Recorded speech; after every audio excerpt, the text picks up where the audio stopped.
Welcome to Love Yourself So Matcha, the podcast where we get up close and personal with mental health issues. In each episode, you will learn more about eating disorders, body image, self-love, and appreciating yourself. I'm Cindy. And I'm Lily. And we hope that you will join us on our journey to loving ourselves so matcha. Hello, everyone. Thank you for tuning in to episode 1 of the Love Yourself So Matcha podcast. Today's episode will be an introduction to the podcast, as well as a bit of our own stories. Sit tight as we enjoy some qualiTEA time together. Very punny.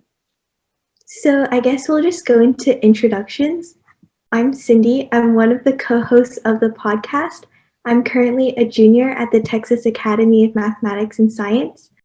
I'm currently studying computer science, but I'm interested in biomedical engineering.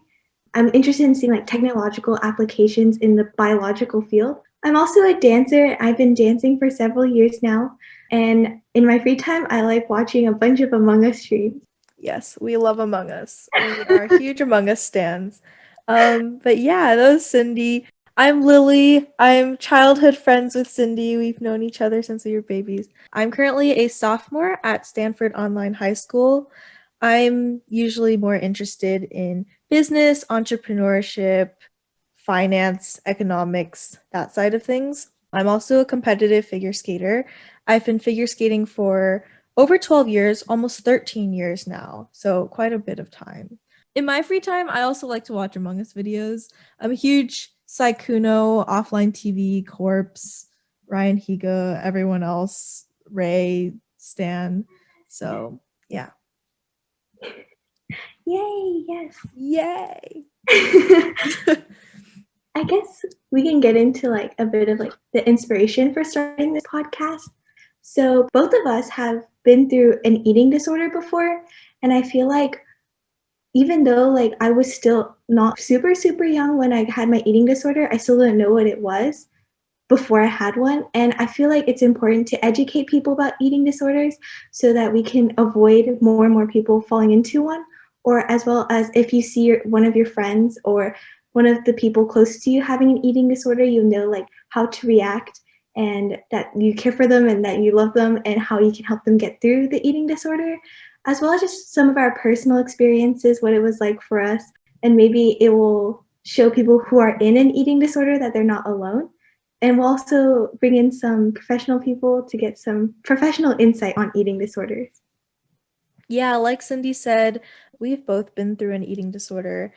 Obviously, it's not all fun and games. Eating disorders are often romanticized, but we want to dig deep and get down to things and really bring up the true realities of having an eating disorder. It's pretty miserable, not gonna lie, but we want to bring awareness to this issue and prevent it from happening to more young girls, especially a lot of talk with body standards and body image.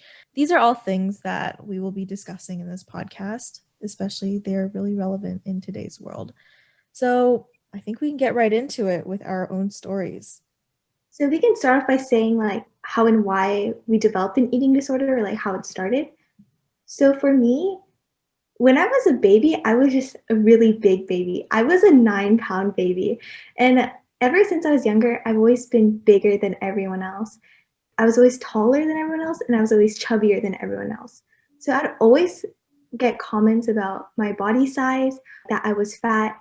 And since there's so much stigma around the word fat, it just made me feel bad that people kept on calling me fat, and it was just a bad thing. And I felt really bad about myself because I was fat. Also, around 3rd, 4th grade, 5th grade, I started dancing a lot more. And in dance, you wear a skin-tight leotard and you're staring at yourself in the mirror for hours. And you see your body all the time. It just made me really self-conscious. So I think that was really what made me fall into an eating disorder. Also just comments about being fat, but also just the environment of dance as well. Yeah, I agree. For me, it was sort of similar. I was never really a chubby kid. I was a very tiny kid. I was really short. I remember when we were younger, Cindy would always be way taller than me, but I was a very short kid. But I'm like notoriously known for having more muscular legs. I build muscle really, really, really easily.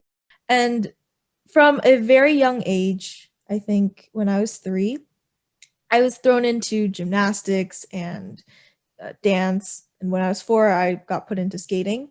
So these are all like 3 different sports. You're wearing tight clothes every single day, like Cindy just said. Dance, you're obviously wearing a leotard and staring at yourself in the mirror. Gymnastics, you're also wearing a leotard. Skating, literally everything about body image. So I'm being compared to my friends, and people are saying, oh, your legs are bigger than your friends. But it didn't really bother me when I was younger.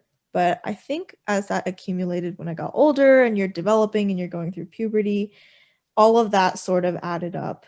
And it eventually hit a breaking point where I was like, well, I got to do something about this. And that's sort of part of what contributed to my eating disorder. And I think aside from that, also, I was a little bit older. I was almost 14. And what happened was I wasn't doing very well in skating. And I had just come off of a really rough season, finishing second to last at nationals. And obviously, skating's not going well.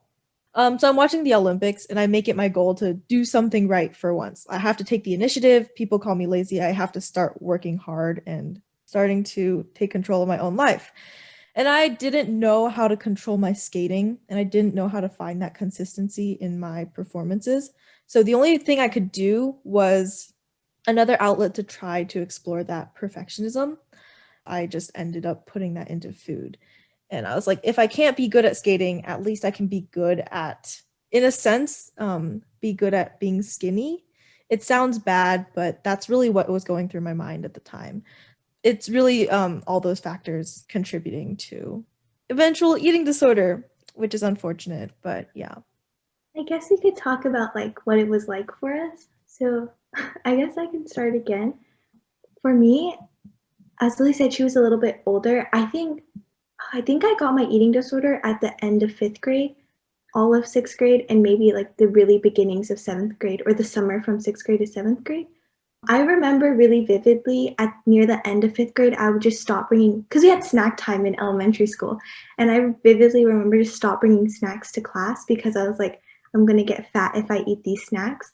I also remember when I was eating breakfast, I would like eat cereal, but I would only put like 5 pieces of cereal in my breakfast.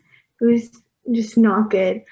Also, I remember in 6th grade during lunch, I would just buy fruit cups. And I think my friends did comment about that, like, are you not hungry? And I was like, no, I'm fine. It was really bad. And the worst I think for me was I would fake eating to my parents. I would eat bread or noodles, but I'd pretend to wipe my mouth and spit it out. And I would just like fake eating a bunch of things because I didn't want to eat them. And I think that was probably the lowest point for me in my eating disorder. Yeah, I think for me, it was a little bit different because I had, again, I was a little bit older than Cindy was.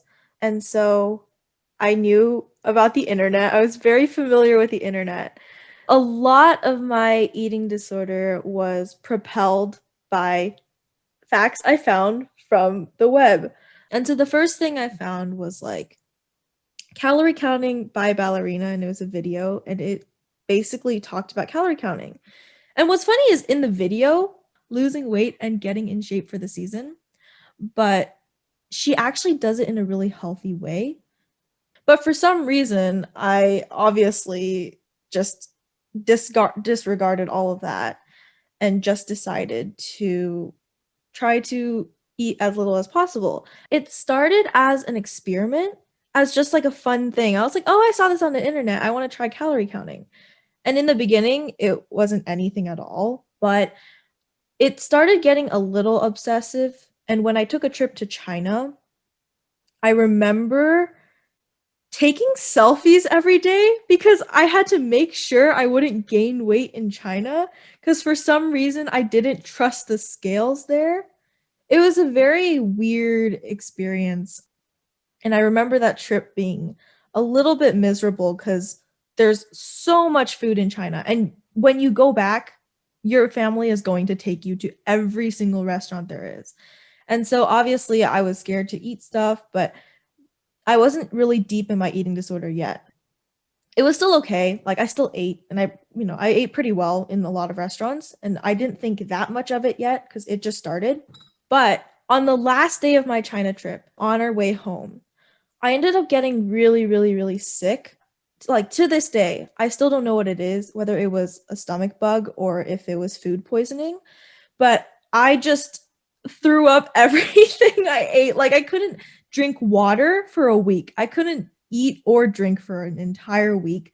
Funny story, I actually threw up in front of customs and it was the most like it was the scariest thing I've ever done. I thought I wouldn't be able to go back home. Um it was so bad. That was the sickest I've ever been in my entire life. And so I ended up just staying in bed for an entire week and not eating any food. And even after that, it was pretty difficult. I obviously lose a lot of weight because not only water weight, but also muscle. Because I think for me, I noticed that I burn muscle way faster than fat. I obviously didn't know this at the time, but I just saw that the number on the scale went down. And I was super excited. I was like, yay. And I went back to Colorado because I was still training in Colorado for figure skating at the time. And I go back for this camp where hundreds of skaters are there. I'm completely weak. I can't do anything. Like, I can't jump. I basically lost all my jumps for, oh, a couple weeks because I was so weak I couldn't get up in the air. But I could skate. And so I went to the rink and literally every single person was like, "Oh my God, Lily, you look so good. What happened? Like, you're so pretty." And that was the first time anyone has really told me that. I've always been told, "Oh, your legs are too big. Your legs are too big." I was finally being told, "Oh, Lily, you're too skinny," or "Oh, Lily, you look great." And so that was a different experience for me. And I obviously enjoyed it. I was determined to keep the weight off. And it just, for me, it was a lot of calorie counting. I was very obsessive over numbers. So it wasn't even the actual food. I ate a lot of unhealthy things, but I logged every single calorie. So, like, if it was 1 calorie over, I would literally have to walk to the other side of the room or do some form of exercise to burn off 1 calorie just because I couldn't have like anything over that number. And that was really just over perfectionistic behavior, which is, I think, a common symptom with eating disorders. Basically, every single day, tracking each bite of food, even if I like licked a lollipop or something, I would have to track it down. It wasn't really a battle of food at first. It was more just feeling very guilty if I went over my goal because that meant I failed for the day because I didn't hit my number. And then if I hit my number, that meant I succeeded.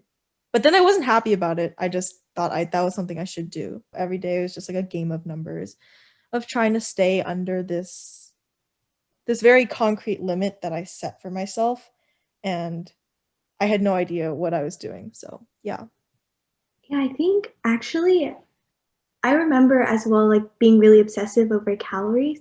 I think at that time I got a Fitbit, and on your Fitbit, you can. Do you have one too? You can see like how many calories Yes, you burn every Fitbit. day.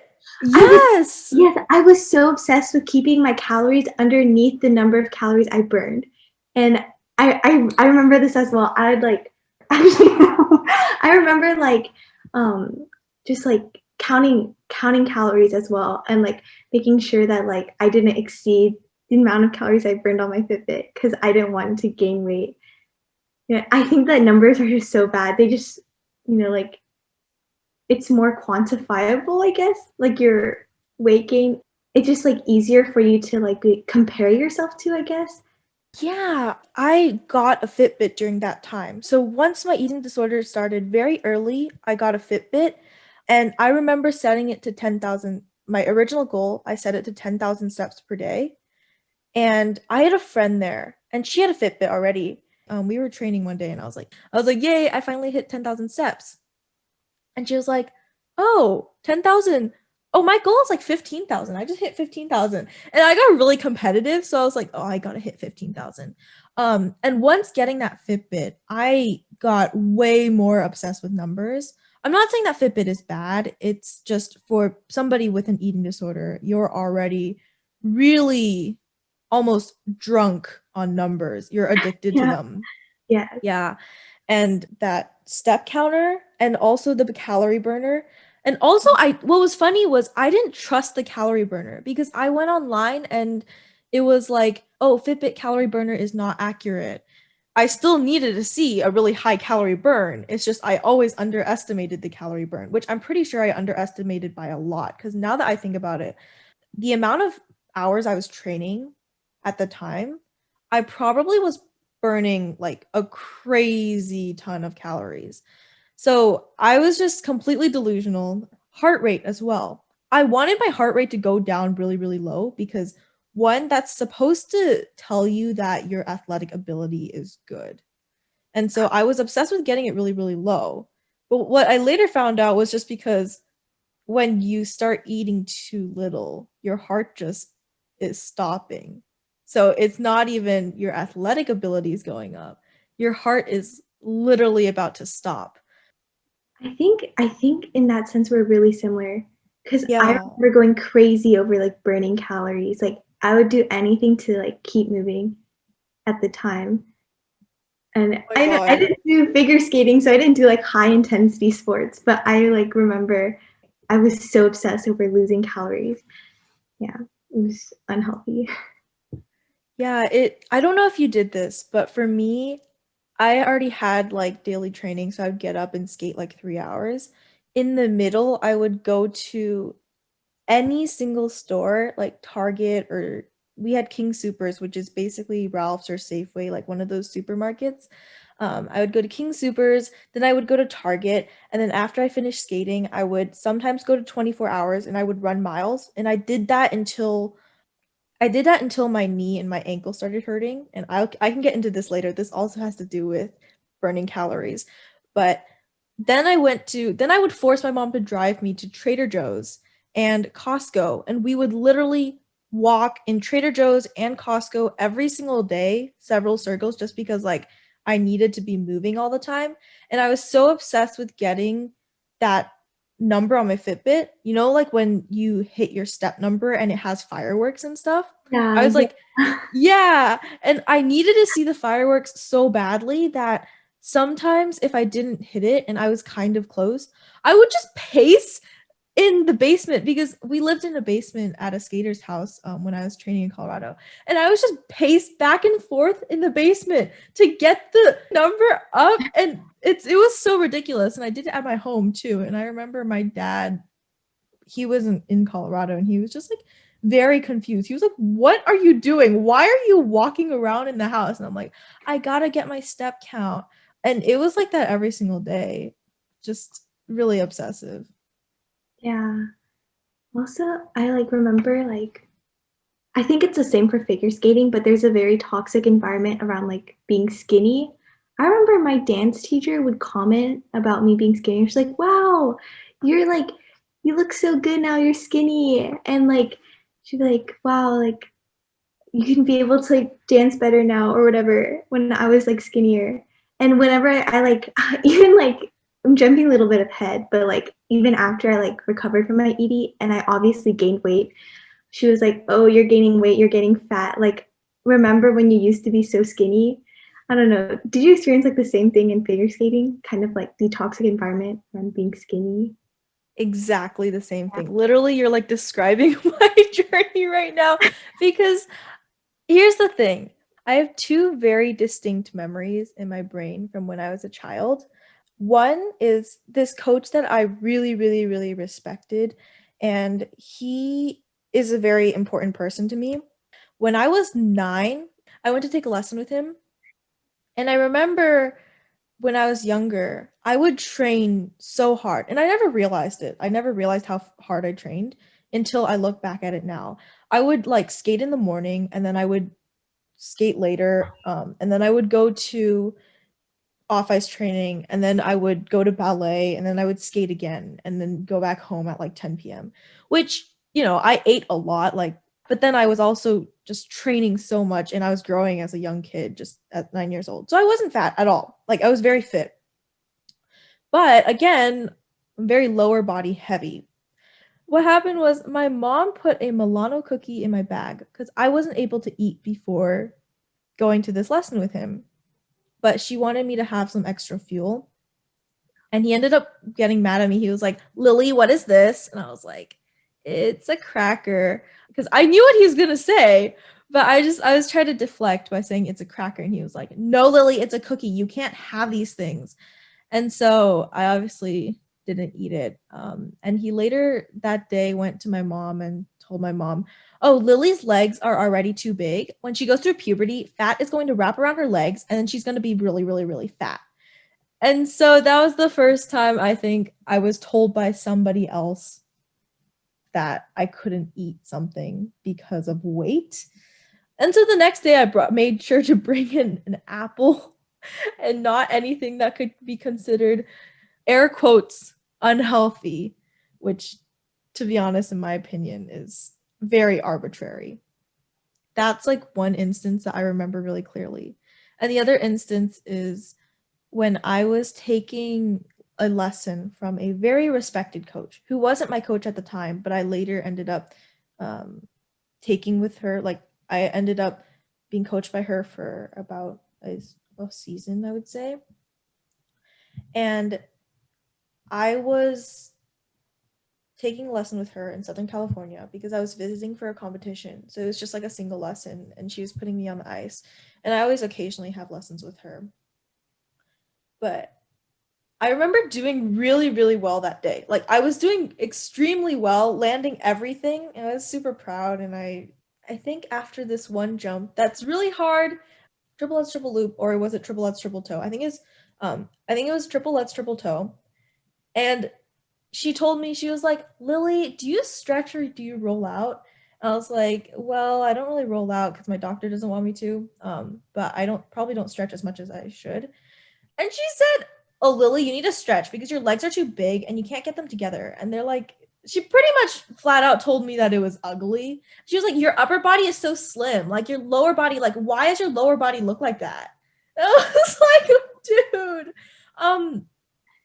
And it was funny because while I had my eating disorder, she was my coach and she kept telling me, oh my God, Lily, your legs are like so slim now. You can finally get them together. You need to stand up on your jumps. Like, I couldn't stand up on my jumps because I had no energy to stand up on them. So that was like, I think, my experience with that toxic environment. And also the former coach that I mentioned, who wouldn't let me eat the cookie. He also, my mom told him at a competition, like, Lily won't eat anything. Can you talk to her? And he refused to tell me anything. And part of me wants to give him the benefit of the doubt and say that, oh, it's not his place to do that because he's an official now. He's not really in that place where he can say something like that. But another part of me probably knows that he actually was really happy that I looked like that, like looked deathly skinny, and sort of wanted me to stay that way. And he wasn't the only one. Like, some of my very supportive coaches were also like, oh, Lily looks great. She doesn't look sick. Or, you don't look that bad. Like, you're still jumping. You're not literally, you don't need to go to the hospital. I think that was what it was. And so, yeah. Yeah, that just seems really toxic. And I guess it's like pretty common around those like performing arts kind of sports, like dance, figure skating. I'm pretty sure other sports and performing arts experience that as well. And modeling. Yeah. I don't know if you had this experience where it was like I almost enjoyed having an eating disorder because, first of all, I was being recognized for something. Every single person and their mom knew Lily was skinny now. It wasn't necessarily Lily had an eating disorder. Everyone was like, Lily is skinny now. My coach would tell me, other coaches would come up to him and be like, Lily is so skinny now. What happened to her? Like, how did she do it? And people would come up to me, they'd be like, how did you do it? Like, what did you do? What's your secret?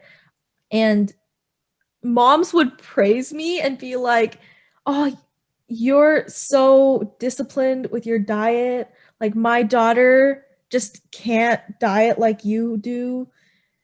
And so it was a lot of positive reinforcement for having an eating disorder. And so I enjoyed it and I liked it. Um, and that's why I was also super open about my eating disorder, which is very uncommon, I think, where most people don't talk about it. I actually openly talked about it because I was proud of it, because eating disorders are almost praised in a way in that environment where everyone wants to be skinny. Having an eating disorder is almost good. And that's so ridiculous because those were the two most miserable years of my life. And now that I think back on it, it's really, really ridiculous. So yeah. I definitely, yeah, I remember, see, I was never called skinny in my entire life until I had an eating disorder. I remember people would come up to me and be like, "You're so skinny." And I was, as like similar to you, I was really happy because I just never been called that. And it gave me like positive reinforcement and I enjoyed being called skinny. So it just fueled the eating disorder, I guess. I At the same time, I also got braces. So I remember like I think my mom told me this after my eating disorder, but some moms in my dance studio said like, "Oh, like Cindy lost so much weight because of her braces." Like What? they Oh. like credited it to my braces because like like when you have braces it hurts to eat. I was like, interesting, like, but it was like pretty like well known, like people that knew me before my eating disorder, those people were like, wow, she lost so much weight. Also, like, I improved a lot in dancing. I don't think it's definitely not because of my eating disorder. It's because I like increased my dancing, the amount of times I went to dance by a lot around fifth grade. Yeah, but I don't think I really talked about my eating disorder, mainly because I didn't acknowledge that I had one. I didn't really know what they were at the time, especially because I was young, but also I didn't want to acknowledge that I had an issue. But yeah. Yeah, I agree with that as well. I was a little bit weird where I sort of knew I had an eating issue, but I thought it was a good issue, and I didn't think it was like I thought it was disordered eating, and I was fine with it because I didn't think it was a bad thing. And when people started putting a bad label on what I had, when people started making it out as negative, then that's when I would be super defensive and be like, I don't have a problem. I don't think I recognized how bad it was because I look back at pictures now and it's really bad. Um, Same, yeah. yeah. And it was funny because we were just talking about people calling you skinny as reinforcement. And Yeah. for me, it got to the point where if somebody I didn't see for a little bit, like if I didn't see somebody for a while and I met up with them and they didn't comment on my weight, like they didn't comment and say that, oh, Lily, you're too skinny, then I would feel like I gained weight, even though they didn't say anything. Like not saying anything was apparently a sign to me that I had gained weight because I wanted to be really, really obviously skinny. And I didn't realize how skinny I was. So it's a very mental battle a lot of the Yeah. time. Yeah. And it turns into like an obsession. Mm-hmm. Right. Yeah. I guess we can talk about kind of like the symptoms we had from our eating disorder. Um, Yeah. Actually, like you mentioned the thing about heart rate on your Fitbit, and I remember there was a time where I'd go for like my yearly checkup, and my I got my heart rate taken, and the nurse was like, "Your heart rate is too low." I think my heart rate at the time was like 50 or 60 beats per minute, which is I'm not a hardcore athlete, or like Mm. some people would argue that dancers aren't even athletes. So heart rate was like super, super low, and it worried my mom a lot. And I wasn't really worried at the time. I had this really, like, bad mentality. I knew that, like, not eating would result in death. Like, it'd be like, if you don't eat, the worst case scenario would be death. And I, like, vividly remember thinking I'd rather die than be fat. It was such a bad, like, mentality to have, but it was just such a dark time, and I just guess I was, like, really obsessed over the Mhm. eating disorder, even though I didn't know I had an eating disorder at the time. But ultimately, it resulted in really big impacts on my health. My heart rate to this day is still like really, really low, like 60 beats per minute or something like that. Like not normal for like a healthy teenager my age, and for someone that doesn't do like high impact sports. And I also lost a lot of hair. I used to be the girl with like super thick hair, and I think I lost like 2/3 of my hair. And yeah, I was just really unhappy. And it was a really miserable time, as you said earlier. If I think about all the years of schooling I had so far, I would say my worst year ever was sixth grade. It's a miserable time. Yeah, I totally relate with that. I think for heart rate, so my heart rate was already 60. I was like training in high altitude and we were doing biking all the time. So 60 is pretty normal for an athlete. And my heart rate actually got down to 40. Um, Oh my goodness. yeah, it got down to 40 beats per minute, at least according to my Fitbit, unless the Fitbit was inaccurate. But I think that seems pretty accurate just based on the fact that I already had a relatively low heart rate because I was doing a lot of training at that time. And I never realized that it was a health risk. Again, like I never thought not eating was that big of a problem, that it would actually have a health risk. And I always thought that me being tired was just because I trained too much. That's another thing. So symptoms I had aside from the low heart rate was being tired all the time. I could sleep for 10 hours and I wake up and my legs would be like jelly. And I could take 2 days off from skating. I'd come back the next day even more tired than I actually was the previous week. And I also cold all the time. Like during the summer, I would wear 3 layers of jackets, including puffer jackets, and I would still be freezing. I mean, I wore so many layers everywhere. That was one thing. Also the hair falling out. The thing is, I know I lost a lot of hair, but I didn't realize that it was from an eating disorder. Compared to the hair I have now after I recovered, I've definitely lost around 2/3 like you did. Yeah. My hair now is really thick compared to that time. And brittle nails, it wasn't a big issue for me, but I did notice, like, thinking back, I did have very brittle nails. Um, being sort of moody all the time. I'm not Yeah. a huge crier. I've never really cried in my childhood, and I would just cry all the time, like randomly. I just felt sad and miserable. Actually, the thing you brought up about I would rather die than get fat, I think I said that too as well. Yeah. It was very scary thoughts to have. Yeah. And one thing that I do remember thinking about was, will this lifestyle have to continue for the rest of my life in order for me to look pretty? Because I I thought, yeah. correlated with skinny and pretty, and I was like, for me to look like this for the rest of my life, does that mean that I have to eat like this for the rest of my life? I will never be able to eat again. I was like, will I never be able to be happy again? Um, will I ever get to return back to normal like I was before ever again? So, yeah. Yeah. I think I also felt pretty similar in that sense. Also, like, I know you mentioned that like my mom knew a lot. The thing is, like, as I mentioned, I went to my yearly checkup with my doctor, and so my mom got my doctor involved on my in my eating disorder. So we went to like a heart specialist to get my heart checked because my mom, she doesn't have like heart issues, but she thinks she has heart issues. So like she like wanted to make sure that my heart was fine because my heart rate was low. So we went to a heart specialist and everything was fine. They're just like, it's really, really low, like abnormally low for someone like you who's like not an athlete. So, Mhm. but she knew a lot because of like my doctor. And this kind of goes into like the next topic about like recovery. My doctor obviously wanted to help me recover. So she introduced my mom to like one of those like ED recovery programs.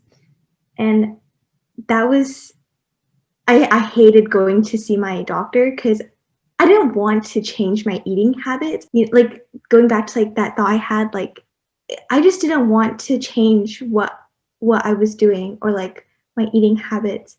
And so she made us tour this like ED recovery program. And I remember going in, I was terrified. I was like, to me, I know that like ED programs actually have helped many, many people, and it's a pretty like good thing for people who have very severe EDs to go to. But I was like, I thought that it was a jail. It felt like a jail to me. I remember that they'd be like, we would weigh you like several times a day. You have this very structured program. You can't go to school with your friends. You have to like do your schoolwork here.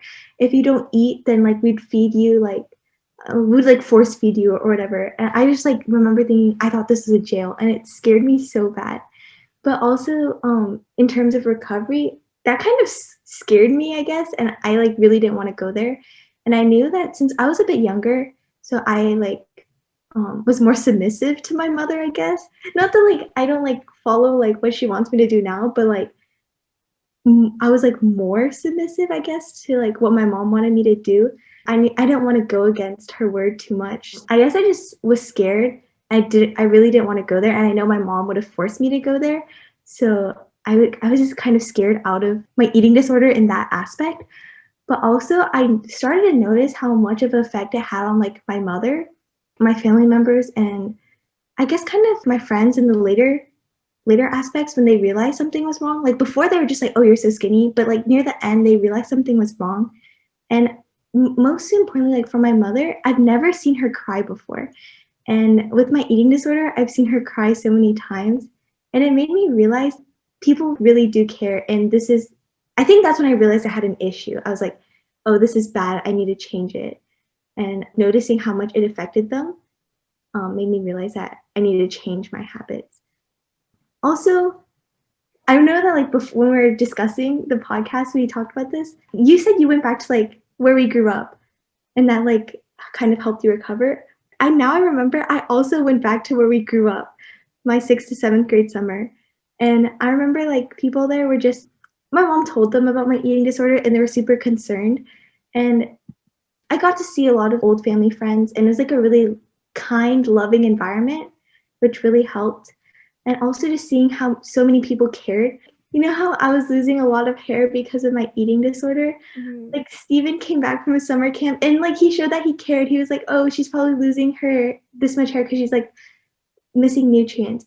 Because ultimately, an eating disorder is, like, a mental issue, and seeing having so much emotional support really helped. And then lastly, I guess just completely changing the environment I had around me. Because coincidentally, in the middle of 6th grade, I moved houses. So, I moved from, like, different sides of my city, and I started going to a new school in 7th grade. You know, like, going back to, like, how I said if I think about all my years of school, I would say 6th grade was my most miserable year. I'd say 7th grade was probably, like, the best year I had in school. It was just the change in environment. I think that really helped me recover from my eating disorder. Just having so many new friends. I don't wanna, like, hate on, like, the people and my friends that went to my old middle school, like, my 6th grade middle school. I have so many great friends there. It's not the friends, but I think it's more of the environment around you. Also, like, just leaving that toxic environment that made you fall into the eating disorder, going to, like, a new environment really helped me recover. Yeah, I think that's such a great recovery story. I would say I think my recovery story is a little bit less heartwarming. Um, it was, I would say, a very slow process. I probably had like a severe eating disorder for around a year. I think the first year I had my eating disorder, I got injured because I obviously was skin and bones. If you fall, you're gonna fall on your IT band and you're gonna tear it. So I had injuries everywhere. Another symptom of eating disorders, I forgot to mention, injuries. If you do a sport and you have an eating disorder, injuries everywhere. It was horrible. Like literally a fly could touch me and I could like burst into flames. That's how bad it was. And so I was seeing my doctor all the time and it got pretty bad and I wasn't recovering from my injuries because if you don't eat, that's another thing. If you don't eat, you not only get injuries more, you don't recover from the injuries you already get. So it just accumulates and I had this really bad injury on my hip and I just couldn't sustain it anymore. To this day, sometimes I try gaslighting myself when you're an athlete for a long time. I think we often try gaslighting ourselves into believing that we don't actually have an injury in order to compete because I felt like I had an obligation to go to sectionals that year because I really wanted to go to nationals. And my jumps were doing really well out of the program. I had no energy to finish the program, but out of the program, they were doing very well. And I felt like I had an obligation to go. So I kept trying to gaslight myself into thinking that I didn't have an injury and I was being overdramatic. But to this day, I still can't figure out whether or not my injury was that severe or whether I was being overdramatic. I'd like to give myself the benefit of the doubt and just believe that I actually had an injury. And I think I did because even to this day, it's still weird to lay on my left hip. So I feel like there was definitely something wrong from falling on it. But I was just in so much pain at that point that I just was really done. Like, I didn't want to skate anymore. I kind of, I wouldn't say took it as an excuse, but it was sort of a way for me to take time off skating. And so I took 4 months off. You'd think that'd help. No, it didn't. Um, Part of the reason why I took so much time off was one, because I ate even less during this time because I didn't want to gain weight. I was like, I'm not exercising. I can't gain weight. So I actually ended up, trying to do as much as I could, trying to keep exercising while also eating even less because I thought that the exercise wasn't as much as skating. And then apart from that, being at home and studying all the time, I ended up skipping snacks. So then it just became 3 meals, and that cut my calories down by a lot. And so I lost a crap ton of muscle because I stopped training too. So I lost all my muscle. And I saw pictures actually yesterday. I pulled up pictures from that time because Google decided to show them to me. And it was pretty obvious. I think at that time, if I had gone to the doctors, I would have had a medically diagnosed eating disorder. Again, I've never really gone to the doctors. Like, I went once, and I was also recommended to go to the same program that Cindy was recommended to go to at the eating disorder place. I was a few years older than Cindy, and my mom can't force me to do anything because I'm so stubborn again. Like, I don't listen. So I was like, I don't have a problem. Like, I have to skate. I can't like drive to Denver. Like, who's gonna bring me to Denver? I have to stay in Colorado Springs. And so I was like, I don't have a problem. I don't have a problem. But also, I think the year after, so after I had gotten back from my injury and I was trying to get back, it was not as severe of an eating disorder. I was letting myself eat more and I wasn't counting calories that closely anymore, and it was getting better. But when you're in an environment where everybody's paying attention to your body image, it's very difficult to recover from an eating disorder. So this entire time I'm in skating, it's almost 100% impossible for me to get out of an eating disorder when every single day one of the biggest comments parents are talking about and they're all gossiping about is how is she looking, how are they looking, the coaches too, everyone talks about it because that's a huge thing in skating. It's well known that for girls, if you go through puberty, then you gain weight and sometimes you lose your jumps. I was constantly being surrounded by that and people would praise me for air quotes having a nice figure, when in reality, I couldn't even skate 2 hours each day. I used to be able to skate 3, 4 hours a day, no problem. I could barely get on with 1 hour a day every single day.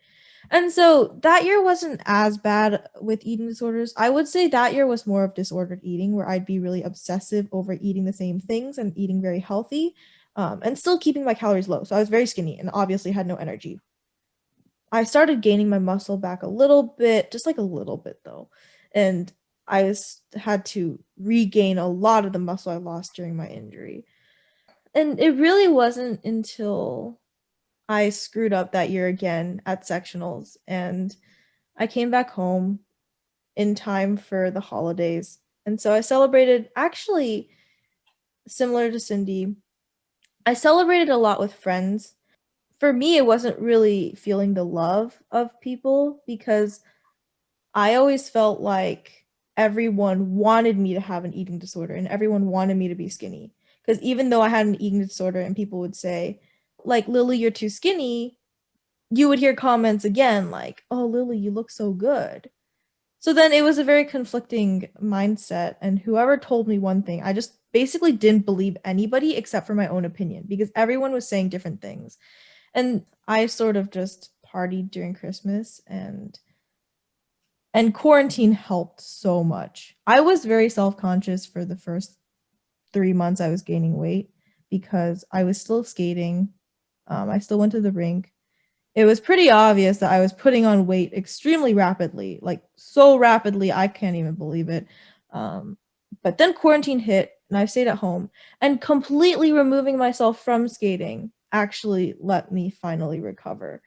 So sometimes, I mean, I actually really miss skating now, and I miss skating for skating, not like it's an obligation that I have to do because it's a sport I've done from a very young age. Like I actually miss skating because I like skating. That's the first time I felt that my entire life. It's sort of sad to say because I've been doing skating for almost 13 years, but this is the first time I've actually felt like, "Oh, I actually want to go to the rink to skate again." I think sometimes when you're in a toxic environment, just like how Cindy had to move schools to feel comfortable and finally feel like herself again, I also had to remove myself from a toxic environment, which in my case was skating, and finally regroup and restart brand new.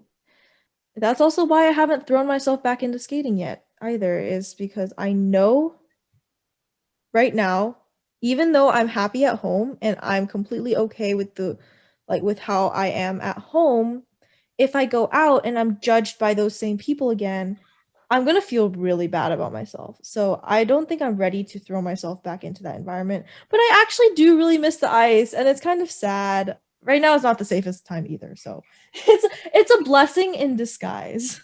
Yeah. Yeah. I don't know. I feel like it'd be really difficult for entire like like all of figure skating or all of dance or all of modeling to so quickly accept every single body type. But I feel like these like kind of groups of people should become more accepting of all body types. And we're just like two stories, but I believe that there's many, many, many other girls or even guys out there that that participate in these activities and also have eating disorders. I think to a certain degree, I understand because for dancing and for skating especially, there's physics involved. If you're heavier, then you have gravity. It's just harder to get up in the air, so there's a performance factor involved. I don't think it's all about the performance though. That's when it comes to aesthetics. If it's about aesthetics, then that's a different story. Yeah, Teaching people to accept new body types yeah, and various body types is really difficult when society has already ingrained this idea of having to look a certain way in order to fit a stereotype. yeah, And it's stereotyping people to the max. Like, apparently, in skating, we all have to be long and lean and have ballerina lines while still having the power to jump like gymnasts. Like, that's not gonna work. And for ballerinas, like, you're supposed to sustain the same body type for basically until you're 30 or 40. Like that sounds horrible. Imagining dieting for half of your life. That's just They I like condemn puberty, you know? Like they're like, no, you shouldn't be growing. Like your chest should not be growing. Your butt should not be growing. it's just first of all, body standards in just society in general is Yeah. already like a whole thing to deal with. Like things are changing every 2 years, every month almost. It goes with the trend. I think with sports though, body standards have existed for Very long. yeah, they've existed for very long. And if they change, it's change over a very long period of time. So it's not like regular like societal body types. And Yes. to add on to that, like you said earlier, with ballet, you're wearing very exposed clothing, Yeah. and wearing dresses and costumes is the most exposed you can actually be. When you're on the ice for competition, you're typically wearing a dress with tights. And it's the same thing as wearing a ballet tutu. Your your legs are exposed, your butt is exposed, your entire figure is exposed. It makes you feel a lot worse about yourself than you probably should feel, because in regular human clothes you would never look like you do on the ice for a Yeah. competition. Yeah. I think that's also something that contributes to it. It's kind of sad. It is really sad. Yeah.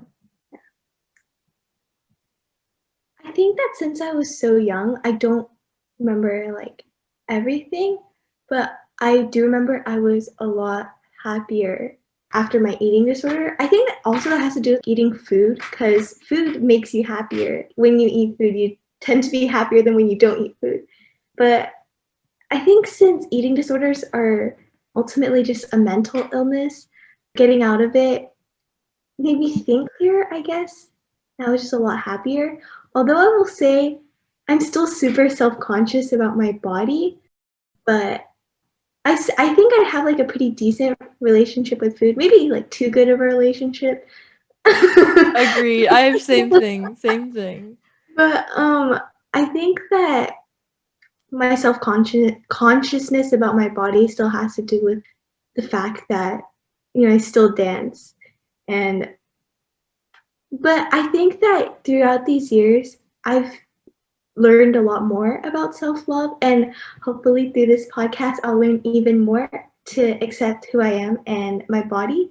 Um, but yeah, I think what mainly I've learned a lot is that the importance of educating people about eating disorders and loving themselves and their bodies. I feel like that's not talked about enough. I think the first time I learned about eating disorders in school was 8th grade. And if you think about it, like I got my eating disorder in like elementary school, and you probably got yours in like around 8th grade, maybe? It was around Yeah. 8th grade is just too late. I feel like people should start teaching kids about this earlier, and that people should, I feel like we need to reinforce self love and appreciating your own body. I feel like we should break the stigma against larger body types or just like become more accepting of all body types. I think that would help a lot.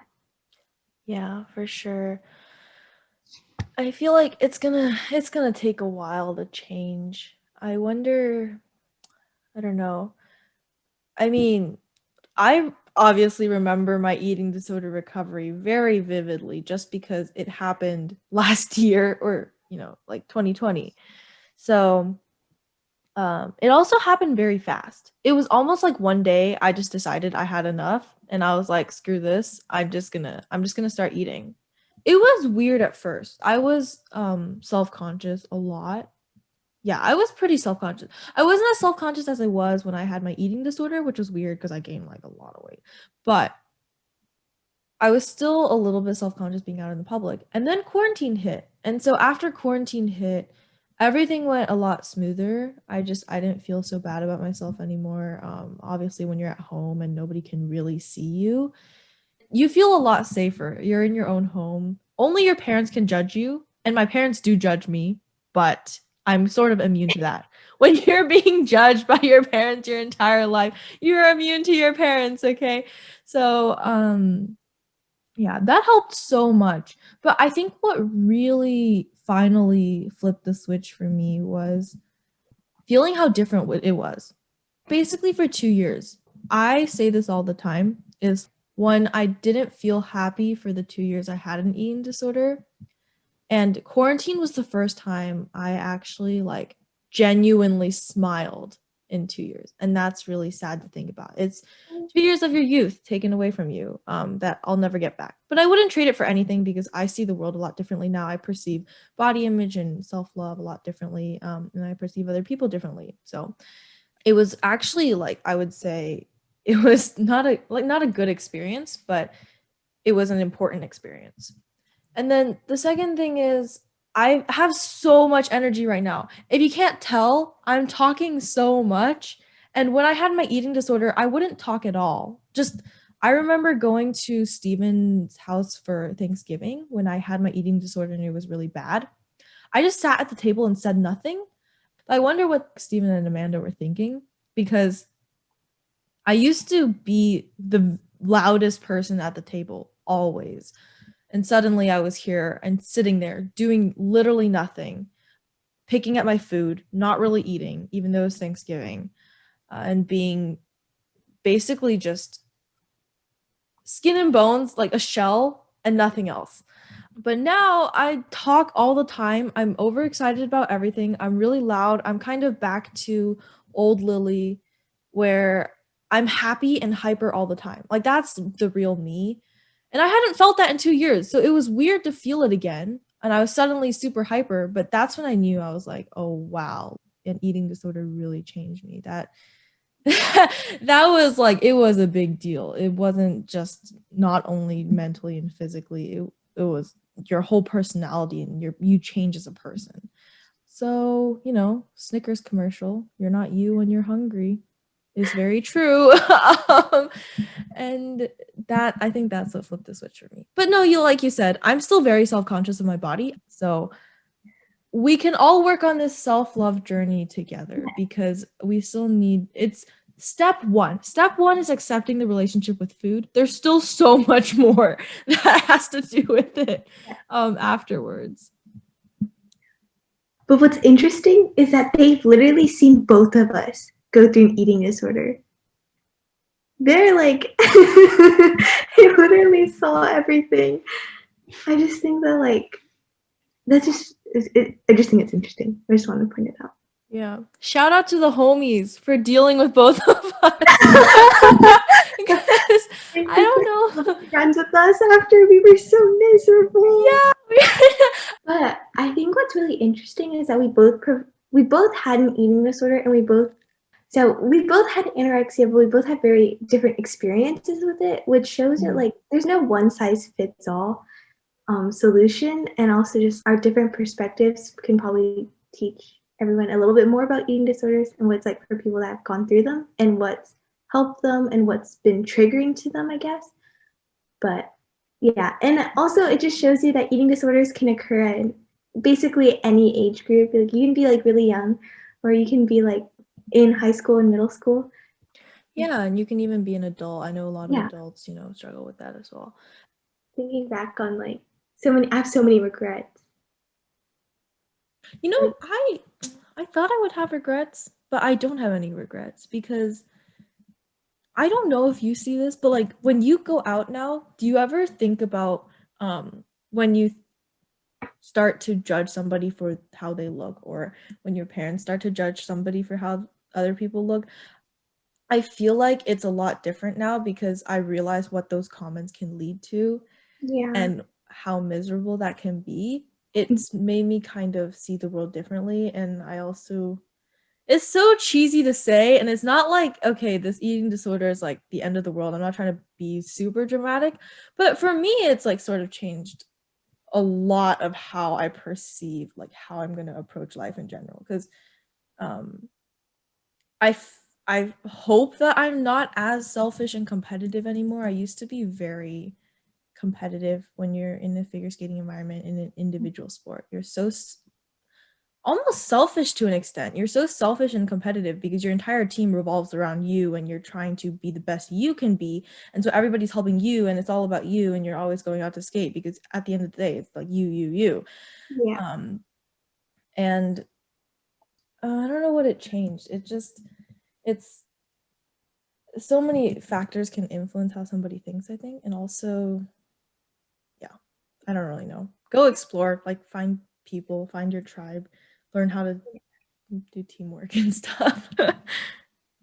I think like what I regret is just like I think I vividly like made some people really miserable because I was miserable.